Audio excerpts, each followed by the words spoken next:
En esta tarde queremos acabar sus Biblias en el capítulo 14 de Apocalipsis y el versículo 6. Vamos a leer 3 versículos. De cada versículo vamos a aprender una frase. Dice el versículo 6 de Apocalipsis 14, si alguien lo tiene.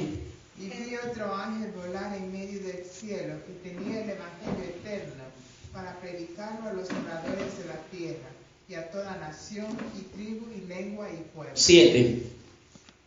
Diciendo en alta voz. Hasta ahí. Ya. Lo que más me interesa del texto es que el mensaje proclamado por los mensajeros de Dios en el tiempo del fin, el primer mensaje, ¿cómo debe de ser dado? Dice, y el ángel dice, versículo 7, diciendo en voz bajita, que nadie lo escuchara. Cuidado, que es un mensaje que no se puede hablar mucho porque se nos va la visita, no entra la gente a la iglesia. No es eso lo que dice la Biblia. Del primer mensaje le dice que hay que darlo en alta voz. Eso es el primer mensaje. Pero ¿qué va a pasar con el segundo mensaje? Si ustedes leen el versículo 8, aparentemente el ángel dice algo, pero no lo dice en voz alta, ¿verdad? Vamos a ver qué dice el versículo 8. Un segundo ángel lo siguió diciendo, ha caído a la gran Babilonia, la que ha dado a beber de todas las naciones del vino de su furor, de su fornicación. Bien, yo decía esta mañana que el mensaje del segundo ángel y el cuarto, básicamente, el cuarto es una repetición. El cuarto ángel le llaman los estudiosos de la Biblia. Vamos a Apocalipsis 18, versículo 1 y 2.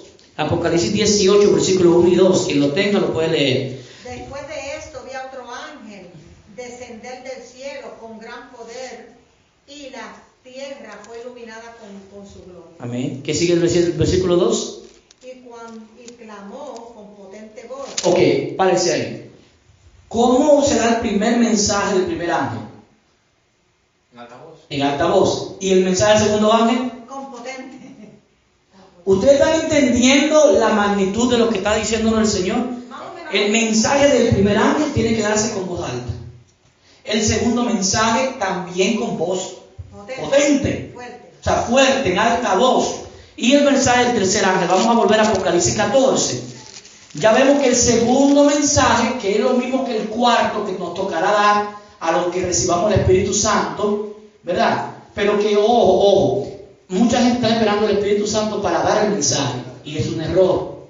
El mensaje de Dios para esta época tiene que comenzarse a dar, y en el camino que Dios va a hacer el Espíritu Santo para darlo con más fuerza. ¿Me doy a entender? O sea, no es al revés. Mucha gente está esperando, espero recibo el Espíritu Santo y después salgo a predicar en alta voz. Cuando el Espíritu Santo vino sobre Pedro, ¿estaba ya Pedro predicando o estaba simplemente haciendo otra cosa?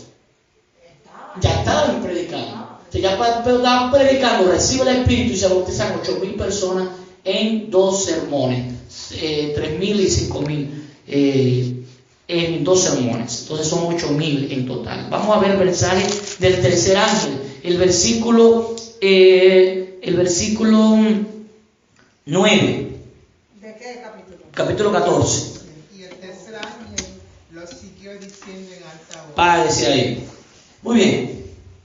¿Qué tienen en común estos 3 ángeles? Bueno, que los 3 mensajes se dan con potencia y con alta voz. Hay un detalle que el enemigo ha querido que nosotros creamos, y no es una verdad de Dios. Es que estos mensajes hay que predicarlo entre un grupo de gente muy selecto, que esto no es para todo el mundo, que cuidado, que esto es un grupo selecto, esto no se le puede dar visita, etcétera. Eso es una mentira, y se ha creído por mucho tiempo porque nosotros no hemos entendido el mensaje que tenemos. Porque el mensaje que tenemos creemos que es un mensaje de odio, de miedo, un mensaje terrorífico.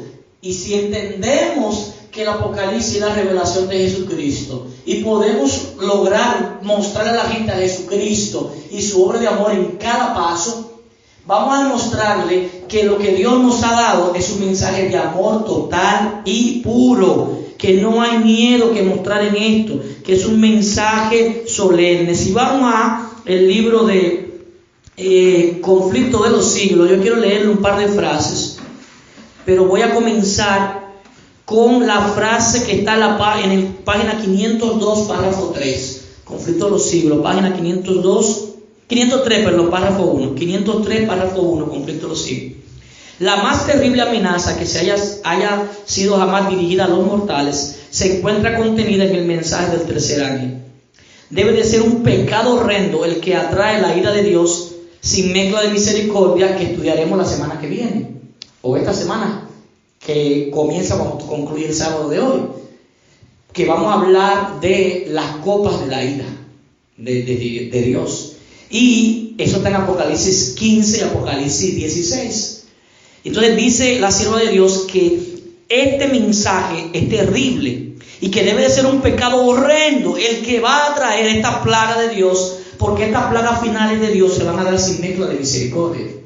Es ahí donde el diablo quiere evitar que la gente llegue. Si la gente entiende este mensaje, se libra de la ira de Dios. El diablo quiere que la gente reciba la ira de Dios para decirle a la gente: tú ves que no es un Dios de amor nada, que es un Dios de odio. Pero Dios, ¿cuánto tiempo ha prolongado su misericordia?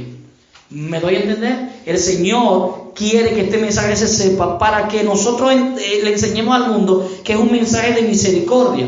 Los hombres no deben, dice la sierva de Dios, ser dejados en la ignorancia tocante a esta importante cuestión.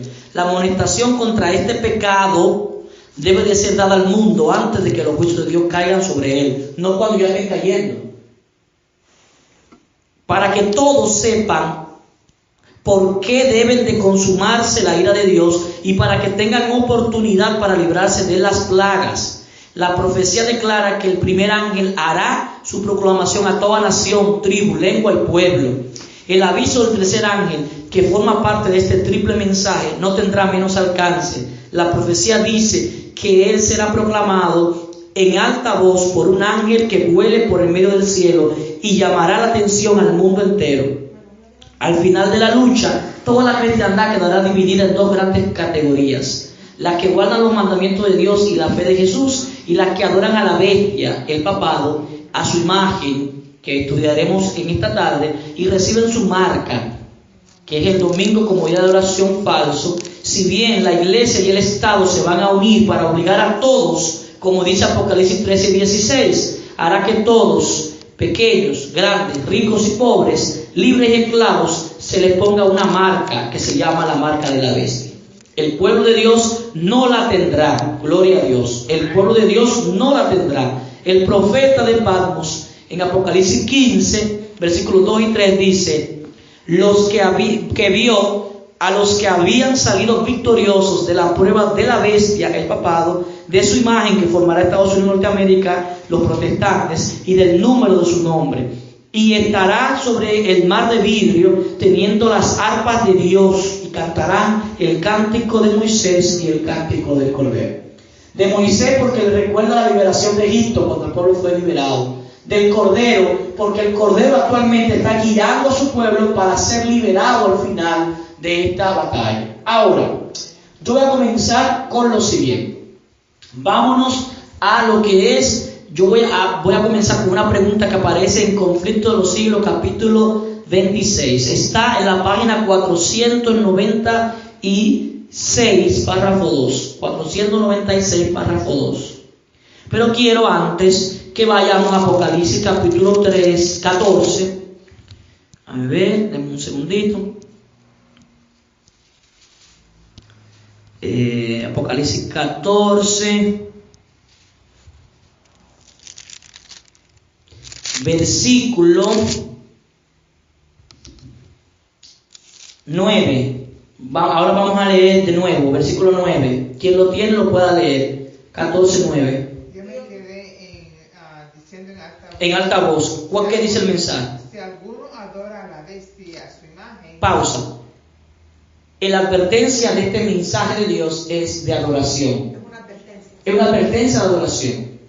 Se trata de que la tierra estará adorando a este sistema llamado la bestia, que es el sistema papal, y a su imagen, que veremos hoy que es. Siga. Y recibe la marca en su frente o en su mano. Ajá. ¿Qué va a pasar con el que reciba esto? Él también beberá del vino de la ira de Dios, el cual es vaciado puro en el cáliz de su ira, y será atormentado con fuego y azufre delante de los santos ángeles y delante del Cordero. Y el humo del tormento de ellos sube para siempre jamás. Y los que adoran a la bestia y a su imagen no tienen reposo ni de día ni de noche, ni cualquiera que recibe la marca de su nombre. Ahora vamos a Apocalipsis 13, versículo 11. La bestia que sube de la tierra. Vimos hoy en la mañana la parte de lo que era la bestia que sube del mar. Ahora, ¿quién es la bestia que sube de la tierra y a qué representa? Y hoy vamos a poner un par de videitos para ver qué tan avanzado va este movimiento. ¿Qué tan avanzado va este movimiento? Entonces, recuerden que el estudio comienza hoy, no significa que lo vamos a concluir hoy. Pero vamos a comenzar hoy en el nombre del Señor, estamos comenzando. Apocalipsis 13, versículo 11. ¿Algún otro hermano tenga la cita? Después vi a otra bestia que subía de la tierra. Tenía 2 cuernos semejantes a los de un cordero, pero hablaba como un dragón. ¿Continúo? Sí, primero, esta bestia no sube del mar, sube de la tierra. Segundo, esta bestia dice que tiene que, ¿como de qué? 2 cuernos semejantes a los de un cordero. Muy bien, entonces, ajá. Y tengo una pregunta. ¿Sí? Hoy yo aprendí, estando en el servicio, que usted nos dijo que el mar simbolizaba gentes y pueblos y lenguas, mucha gente. Pero la tierra, ¿cuál es el símbolo de la tierra? Porque aquí dice, esta bestia subió de la tierra. Exacto. Subía de la tierra. Así que, ¿cuál es el mismo que la gente? Igual que el... No, porque mar es gente, ahora tierra es otro simbolismo. El simbolismo de la tierra, vamos a buscarlo ahora mismo, vamos para allá. Vamos para, voy a leer página Conflicto de los Siglos, página 492, párrafo 3. Y aquí se presenta otro símbolo. Dice la profeta Ellen White. Dice el profeta Juan, vi a otra bestia que subía de la tierra y que tenía 2 cuernos semejantes a los de un cordero. Apocalipsis 13:11. Por lo tanto, el aspecto de esta bestia, como el modo en que surge, indican que la nación que representa difiere de las representadas anteriormente en los símbolos anteriores.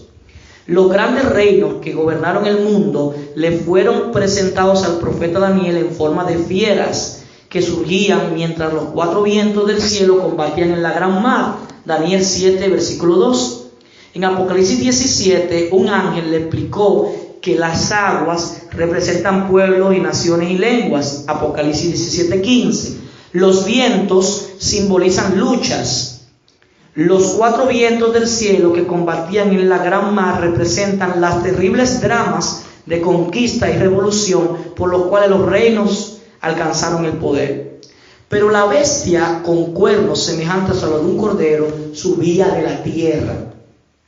En lugar de derribar a otra potencia, para establecerse, la nación aquí representada debe de surgir en territorio hasta entonces desocupado y crecer gradualmente y pacíficamente. Si era tierra no había agua, si no había agua significa que no había gente, por lo tanto había relativamente desocupado el territorio. No podía pues subir entre las naciones populosas y belicosas del viejo mundo de Europa, este mar turbulento de pueblos, muchedumbres y naciones y lenguas. Hay que buscarla en el continente occidental.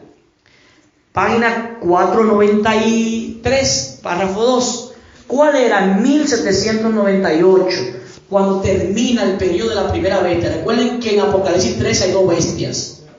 Que la primera, que es representada por el papado, comenzó a gobernar en el año 538 y que duró 1260 años gobernando la tierra. 1798. Termina, es correcto, en el 1798. Para cuando esa bestia concluya, Juan ve que surgió otra bestia de la tierra. Implica que ahora iba a surgir un poder, pero este poder no iba a surgir de la gente. Iba a surgir de una zona donde había poca gente, que era la tierra. Entonces, ¿por qué? Porque si ustedes ven en Apocalipsis capítulo 12, ven que el dragón tiró como agua de la boca. O sea, una persecución de gente que perseguían a los que no querían someterse a lo que el dragón decía. Entonces, el dragón utilizó para eso al poder romano papal. Primero al poder romano imperial, que fue el que mató a Cristo, por decirlo de alguna manera, porque fueron los que gobernaban en la época de Cristo. El dragón tira su persecución sobre la iglesia, porque él se concentra, recuerden Apocalipsis 12:17, que se concentra en el resto. Vamos a leer ese texto, es importante, Apocalipsis 12:17, porque para que podamos entender una cosa y la otra. Entonces el dragón se airó contra la mujer y se fue a combatir el resto de sus hijos, los que guardan los mandamientos de Dios y tienen el testimonio de Jesús. Así que el dragón se concentra en lo que quedan siendo fieles a Dios, en la iglesia fiel de Dios que queda, y en ese grupo el enemigo lo va a perseguir. Pero más adelante el profeta ve que la tierra abre. Vamos a ver Apocalipsis 13, a ver, y que dice que la tierra abrió su boca para tragar el río que tiró el dragón. 13:5. Adelante. Y le fue dada boca que... No.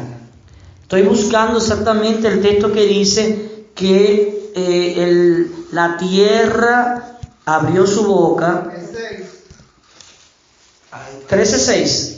Sí, dice, y abrió Sí. su boca en blasfemias contra Dios. No. La tierra abrió su boca. Yo creo que en el 15 Adelante, léalo, a ver. se le permitió infundir aliento a la imagen de la primera bestia para que la imagen pudiera hablar y dar muerte a todo el que adore a la imagen de la bestia. No, abrió. El 12:16. Adelante, léalo. La tierra ayudó a la mujer, Ese versículo. pues la tierra abrió su boca y sorbió el río que el dragón había echado de su boca. Muy bien. ¿Quién es la tierra? Por este país, Estados Unidos, que Vamos para allá, pero tenemos que llegar lógicamente al punto de decir Estados Unidos es. ¿Por qué? Porque tenemos que buscar un poder en el mundo que sea una nación que haya gobernado y que haya ayudado a impedir que la persecución que se dio en Europa, en el viejo mundo, pudiera llegar y agarrar a los hijos de Dios y meterlos presos si no creían lo mismo que ellos creían. En otra palabra, el papado, junto con los poderes políticos, persiguió a la iglesia en Europa. Y la gente, vuelta loca y sin idea, sin saber qué hacer, lo que agarró fue como lo que pasó en Cuba, que agarraban balsas, ¿verdad? Y se iban mar adentro hasta donde lo llevara el destino, donde lo llevara el Señor. Un grupo de esa gente se entró en una embarcación llamada la Flor de Mayo o el Mayflower y cayeron por aquí en el año 1620. ¿Verdad? Esta historia base de Estados Unidos. Cuando llegan aquí se prometen hacer una nación sin papa y sin rey. ¿Por qué sin papa? Porque ellos veían en la figura del papa la cabeza del sistema papal y los reyes lo veían como peones en este esquema en el cual a los reyes, para poder prometerle estabilidad política, ellos tenían que someterse a lo que decía la autoridad espiritual. O sea, la iglesia dominaba realmente el mundo. Entonces, la iglesia no dejaba que nadie se le escapara. Pero los que llegaron aquí, con las enmiendas que hicieron y la constitución que hicieron y las colonias que hicieron, crearon una nación libre. Una nación que se basa en dos principios básicos. Número uno, el protestantismo. En otras palabras, no queremos nada que ver con el viejo mundo y los poderes que gobiernan allá. Con eso protestamos todo lo que sea o lo que parezca a eso. Todo lo que sea intolerancia, todo lo que sea opresión, etc. Y segundo principio, decidieron de manera puntual hacer un gobierno en el cual, aparte de protestante, fuera republicano. No como partido republicano. Quiero dividir ahora el concepto de republicanismo del partido republicano. Lo que implica republicanismo es una nación en la cual el pueblo tenía la capacidad de votar por un hombre que lo dirigiría cada cantidad de años y que el pueblo, todo el mundo tenía el mismo derecho, en la misma oportunidad de voto, y que el pueblo era quien elegía al gobernante. El gobernante no era como los reyes. Los reyes, ¿qué pasaba con los reyes? Se moría el rey, ¿quién gobernaba? El hijo. Y después del hijo, ¿quién gobernaba? Entonces, pasaba en sucesión. Y ellos dijeron, no, vamos a crear una nación que no sea manipulada, que no sea una herencia de papá, hijo, no. Aquí cualquiera es igual, todo el mundo puede correr para una carrera política, pero no puede ligar su religión, lo que él crea, en su casa lo cree. Pero a nivel del Estado, él va a gobernar como estadista, no como religioso. Y separaron brillantemente la religión del Estado. Por eso, es un gobierno republicano, porque se basaba, la mayoría de las personas tienen religión de alguna manera, pero cada quien libre para adorar a Dios de acuerdo a lo dictado a su conciencia. Entonces, este país, Estados Unidos, cumple la profecía de ser la tierra, porque por varias razones históricas. Una de las razones históricas que pueden seguir leyendo en la casa, voy a leerle un pedacito para motivarlo y en la casa siguen leyendo. ¿Cuál era? En 1798, pregunta, la nación del Nuevo Mundo cuyo poder estuviera entonces desarrollándose de modo que se anunciara como una nación fuerte y grande, capaz de llamar la atención del mundo. La única que ustedes van a encontrar en el mapa es Estados Unidos de América. 1776 ya era una nación fuerte. Comenzó en el 1620 a fortalecerse, pero básicamente esto era tierra despoblada. ¿Y qué fue haciendo Estados Unidos? Poblando. ¿Recuerdan estos grandes movimientos donde la gente se iba de un lugar a otro? Hasta los desiertos los poblaban. Las colonias, las 13 colonias donde se le prometía a la gente que usted va y donde tú logres dominar el ambiente, eso es tuyo. Eso está en la historia de los libros y es importante revisarlo porque eso fue lo que fue construyendo poco a poco la libertad en esta nación, las 13 enmiendas principales, la Carta de la Constitución, lo que protege este país, el sentido de la libertad, la tierra de la libertad. Eso es lo que Dios utilizó para impedir que la persecución de Satanás terminara de tragarse a la iglesia. En otras palabras, si hay un río de agua, imagínese usted corriendo detrás y viene un tsunami detrás de usted.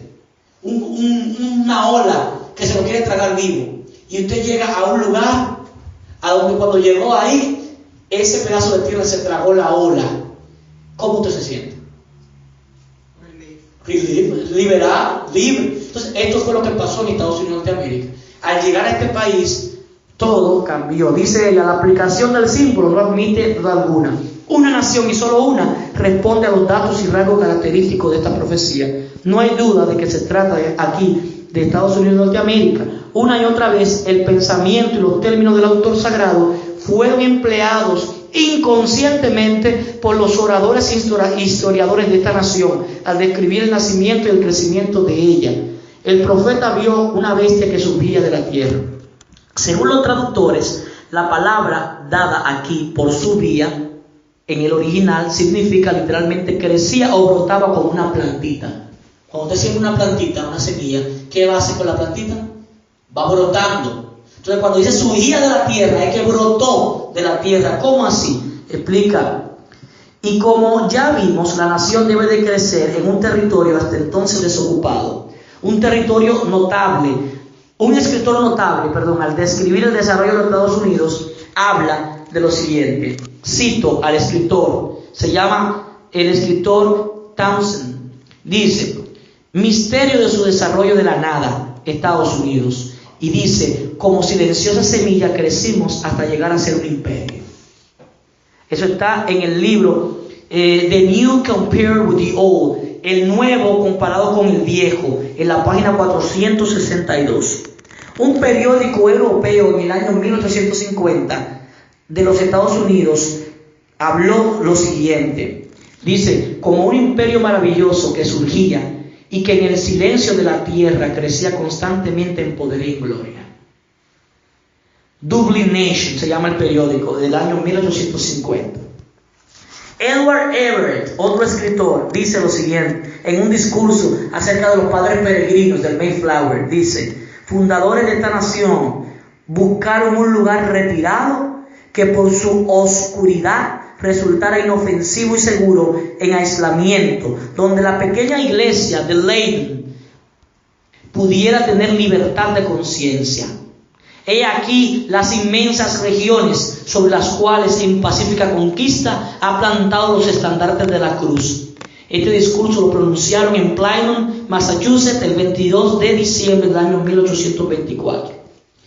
tenía 2 cuernos semejantes a los de un cordero. ¿Qué significa eso?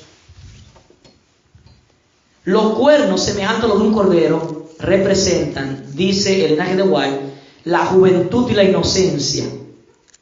Juventud, por un lado, una nación joven, relativamente hablando, con las naciones del viejo mundo.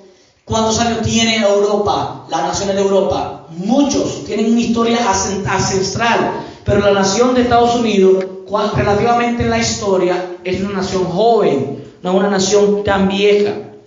Y por otro lado, la inocencia y la mansedumbre. O sea, es una nación que, honestamente, no sé si ustedes se han preguntado esto. Yo me lo pregunté cuando visité este país por primera vez. ¿Cómo aquí yo veo personas que son tan inofensivas, tan inocentes, no como que creen al otro, siempre están creyendo lo que el otro dice, lo toman como que eso es así, no te están cuestionando si es así o no es así, o sea, toman como que lo que tú dices como honestidad, con esa inocencia, esa mansedumbre. Yo digo, ¿cómo esta nación ha llegado a ser tan grande como es? Porque en mi país esos rasgos no se ven como algo bueno, se ven como algo de gente tonta, de gente que lo pisotean y le pasan por arriba, y el que se pone de manso, cordero, pierde la batalla en los países latinoamericanos, como por ejemplo República Dominicana. Pero este país, aún con su inocencia, creció hasta convertirse en el país más poderoso del mundo. Y alguien me respondió esa pregunta en un libro, se llama El siglo XXI. Dice que esta nación fue creada por la gente más inteligente pensando en los que no tienen inteligencia. En otras palabras, todo lo que se hace en este país es pensando en aquel que no tiene tiempo o inteligencia para poderse leer un manual o lo que sea. Entonces se hacen cosas que son soluciones prácticas a problemas grandes.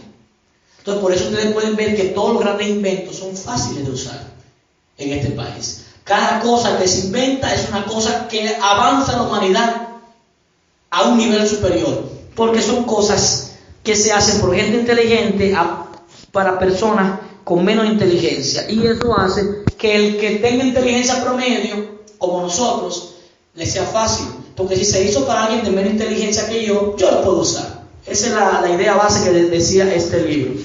Entre los expatriados cristianos que huyeron a América en busca de asilo contra la opresión real y la intolerancia sacerdotal, hubo la intolerancia, rasgo del carácter de Estados Unidos cuando el profeta lo vio que subía en 1798. Entre los primeros expatriados cristianos que huyeron a América en busca de asilo contra la opresión real y la intolerancia sacerdotal, hubo muchos que resolvieron establecer un gobierno sobre el amplio fundamento de la libertad civil y religiosa. Sus convicciones hallaron cabida en la Declaración de la Independencia de hacer resaltar la gran verdad que todos los hombres somos iguales y hemos sido igualmente creados ante Dios, y que poseemos derechos inalienables a la vida, derechos a la libertad y derecho a la búsqueda de la felicidad. Son los principios de esta nación. La Constitución garantiza al pueblo el derecho de gobernarse a sí mismo y establece los representantes elegidos por el voto popular que promulgan las leyes para que la hagan cumplir. Además, fue otorgada libertad religiosa y a cada cual se le permitió adorar a Dios según lo dictado de su conciencia. El republicanismo, entonces, y el protestantismo vinieron a ser los principios fundamentales de esta nación, los 2 cuernos. Estos principios son el secreto del poder de Estados Unidos y de su prosperidad. Los oprimidos y pisoteados de toda la cristiandad se han dirigido a este país con afán y esperanza. Millones han fondeado en las playas y los Estados Unidos han llegado a ocupar un puesto entre las naciones más poderosas de la tierra. Pero la bestia, que tenía 2 cuernos como de cordero, ¿quién es el cordero en la profecía? ¿Quién es el cordero? Cristo. Este país, cuando surgió, se parecía a Cristo en el sentido de su manera de obrar. Eso quería yo añadir. ¿Sí? Cuando dice, porque este país al principio, como sabemos, los peregrinos vinieron acá con los principios bíblicos. Cristiano, correcto. Elaboraron la Constitución, eso de igualdad, que todos somos hechos Exacto. imagen y semejanza de Dios, y la oportunidad de poder salir adelante. Pero al mismo tiempo este mismo país va a haber una controversia al final. Claro. En vez de cordero, ¿qué va a pasar? Se va a pasar. Va a comenzar a hablar como dragón. Exactamente. Y cuando en principio salvó, ahora va a perseguir. Exactamente. Eso es lo que está diciendo la profecía, pero en símbolo. La profecía dice, mire, usted lo está viendo como un manso corderito.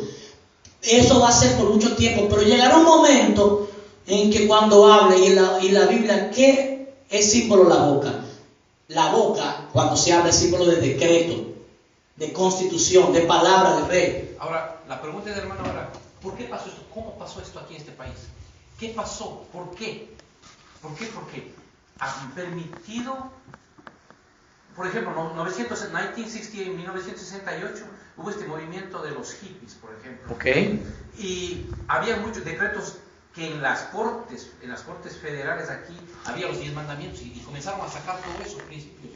Cuando usted tenía una compañía, estamos hablando 40 años, 50 años atrás, usted oraba antes de hacer sus cosas. Para hacer un evento deportivo usted oraba. En las escuelas. Este pueblo se encomendaba a Dios. Ahora usted no puede orar, ¿por qué? Porque eso me ofende a mí. O sea, se ha vendido la protección de Dios a este país, se ha vendido al mismo Satanás.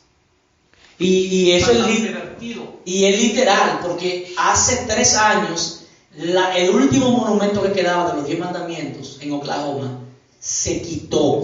Y hubieron hermanos que se encadenaron, que querían y que no querían que lo quitaran, y dijeron no, se lo llevaron con todo el monumento.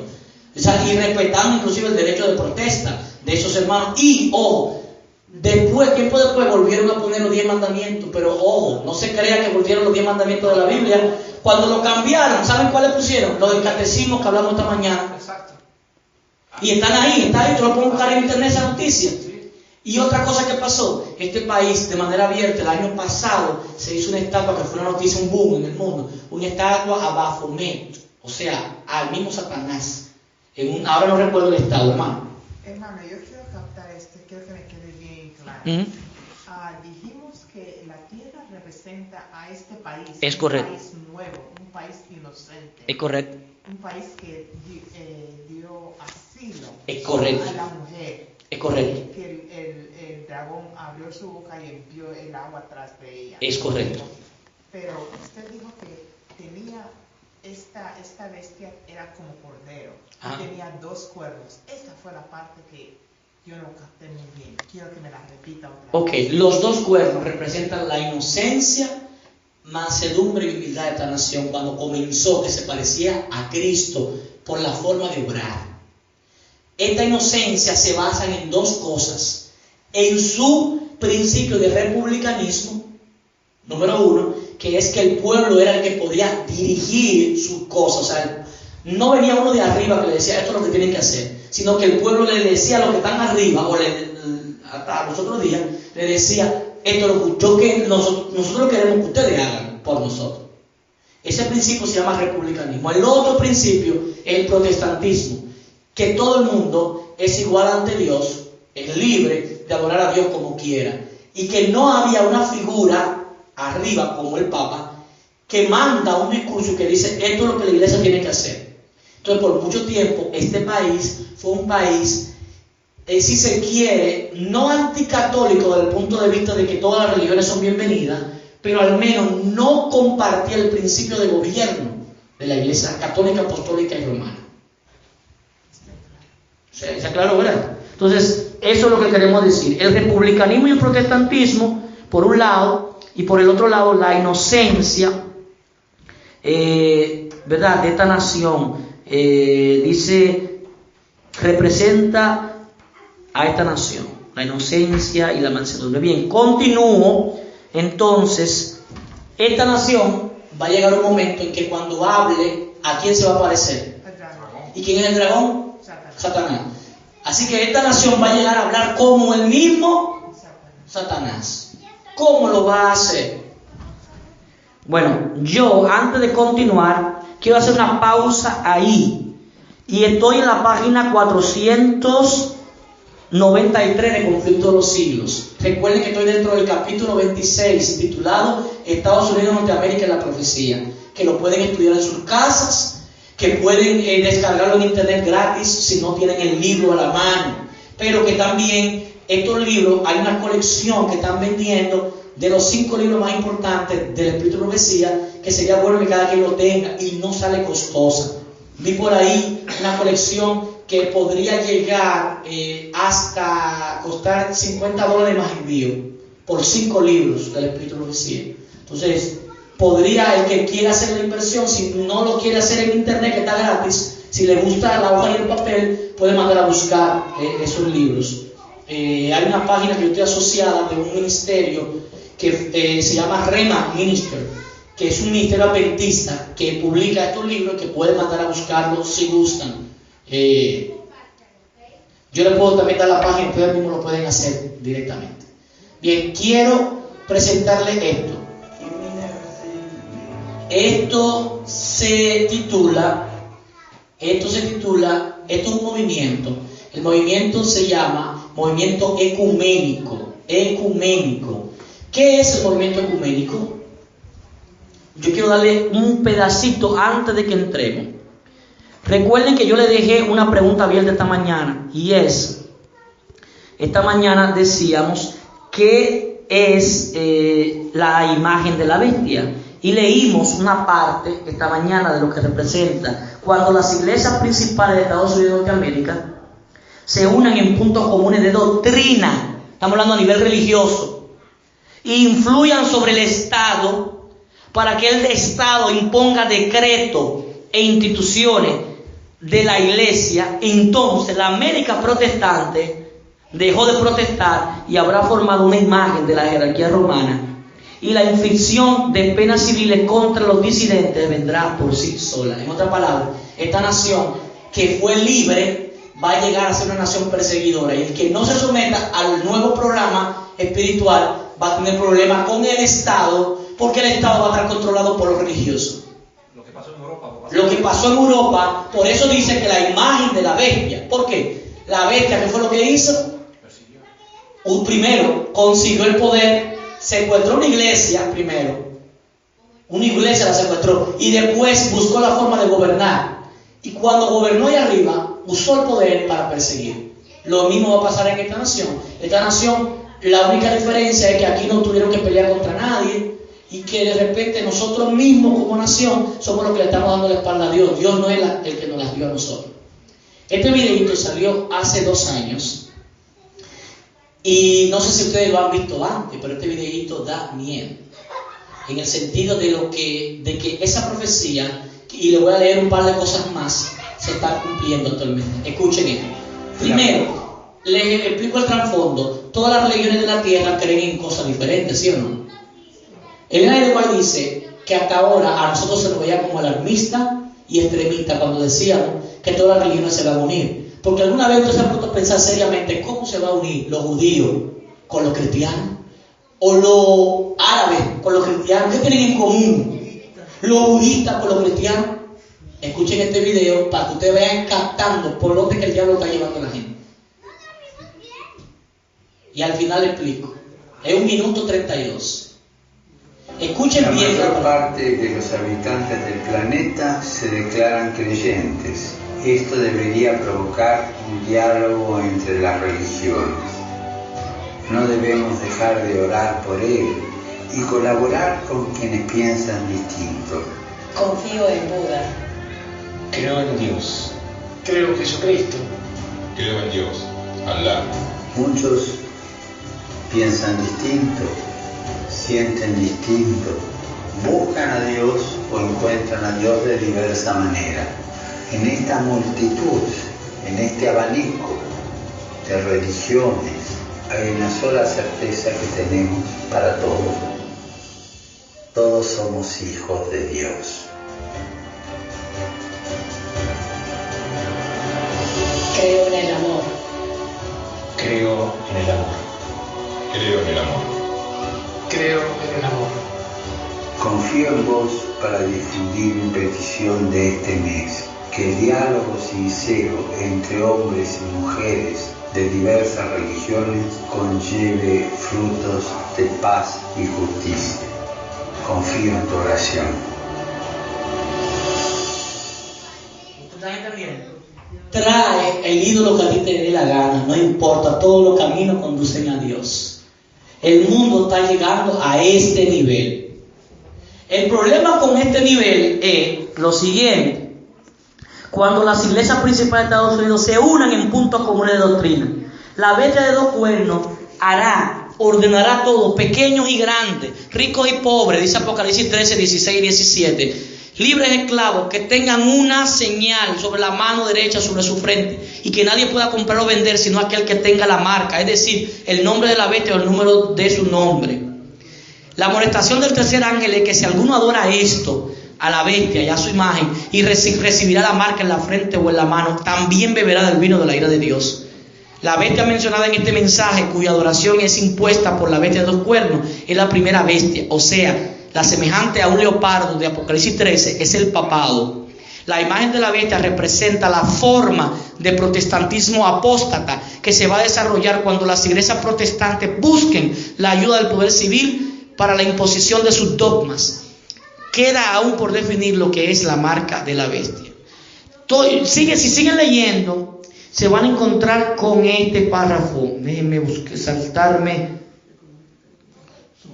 Déjenme buscar, que yo lo acabo de mandar en un grupo de WhatsApp. Estábamos, teníamos una discusión hace unos momentos. Escuchen este párrafo, ya lo tengo aquí. Está en la página 497 de Conflicto de los Siglos. Muchos consideran la gran diversidad de creencias en las iglesias protestantes como una prueba terminante de que nunca se procurará asegurar una unidad forzada. Pero desde hace años se viene notando entre las iglesias protestantes un poderoso y creciente sentimiento en favor de una unión basada en puntos comunes de doctrina. Ahora le voy a presentar un video más fuerte que este. Si usted creía que este era fuerte, ahora que vengo voy ahora. Para asegurar tal unión debe de necesariamente evitarse toda discusión de asuntos en lo cual no todo el mundo está de acuerdo, aunque sean importantes desde el punto de vista bíblico. Y eso es lo que el diablo quiere, que todo el mundo se calle la boca, que nadie hable. Cuando Dios dice que hable en voz alta, en alta voz, en voz potente, el diablo dice: tranquilo, ese mensaje es muy fuerte, cállalo, hablamos después. Hermana Ruth. Yo siempre he creído que no es, cuando dice que se van a unir todos, no es que uno va a dejar su religión y se va a ir con el otro, no. Es en creencias que todos, estando en sus propias religiones, van a llegar a creer lo mismo. Exacto. Ahí es que se van a unir en creencias. Y le van a dar el poder a una persona. Exactamente. Que ya nosotros sabemos quién es el que va a tener la fuerza. Si todas las religiones se unen, ¿a quién es que se van a unir? Es la pregunta. Se van a unir al papado. El papado no se va a rendir ante ninguno de ellos. Es decir, todos servirán al papado. El papado tendrá el poder de nuevo. Es como ahora mismo con el domingo, que cada uno está en su propia religión, pero estamos unidos en el domingo. Exactamente. Va a ser más o menos lo mismo. Miren este sí es fuerte. Porque ahora, usted diría, bueno, pero eso que tú presentaste eran gente de otras religiones, no cristianas. Y el cristianismo, que hay tanta cosa diferente en el cristianismo. Hay actualmente 2100 versiones diferentes del cristianismo. Denominaciones dentro del cristianismo. Pero no estoy hablando de otras, estoy hablando que dentro del cristianismo como rama, hay 2100 ramas. Miren esto, los 7 líderes principales de la religión evangélica protestante en Estados Unidos. Y tal vez algunos de ustedes conozcan algunos de los que van a aparecer ahí. Escuchen ese. Y eso no lo están diciendo los adventistas, lo están diciendo la piedra que están hablando. Es la piedra que están hablando. Católicos y evangélicos procurando la unidad entre católicos y protestantes. A continuación, desde Evangelio Puro les presentamos 7 líderes y pastores cristianos de gran fama que procuran la unión entre la Iglesia Católica y la Iglesia Evangélica. Número 1, Luis Palau. El reconocido evangelista Luis Palau, que ha ganado fama con sus grandes cruzadas en América Latina, confesó su agrado de que el Papa Francisco esté dirigiendo al Senado. Vean el video a continuación. Yo creo que algunos cristianos pueden regocijarse que el cardenal Jorge Bergoglio de Buenos Aires, Argentina, ahora es el Papa Francisco. Para los latinos es una emoción muy grande, el primer Papa de la América Latina. Lo que a mí me entusiasma es que el Papa Francisco es centrado en Jesucristo, toma a pecho la palabra de Dios, la lee todos los días, hace oraciones a Dios y es un hombre que quiere ver que el Evangelio de Jesucristo corra por todo el mundo. Número 2. Andrés Corson. El pastor pentecostal Andrés Corson, que dirige la iglesia en lugar de su presencia, una de las más grandes en Colombia, durante una entrevista confesó que la visita del Papa Francisco a Colombia hará que la gente se interese más por Dios. Escuchen a continuación sus declaraciones ecuménicas. El Papa Francisco ha tenido una puerta abierta, podríamos decir, para nosotros los cristianos y especialmente para la iglesia cristiana carismática. Hemos oído que ha estado muy abierto al mover del Espíritu Santo, entonces yo creo que si él sigue por ese camino, su mensaje pues va a ser de ayuda para nuestra comunidad. Y claro que lo vamos a coger porque